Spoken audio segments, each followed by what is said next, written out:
lay me down to sleep. Our children deserve to be safe and free from violence, abuse, neglect, and crime. I pray the Lord my troubles to keep. I'm running for juvenile judge because there's nothing more important than protecting our children. Should danger surround me before I awake, I pray the Lord my troubles to take. I've practiced family law for 23 years. For the last 6 years, I've practiced exclusively in juvenile court.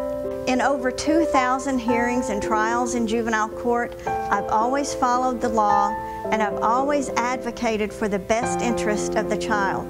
So our children will not only feel safe, but that they will be safe. Cecilia Dyer for Circuit Judge, Division II.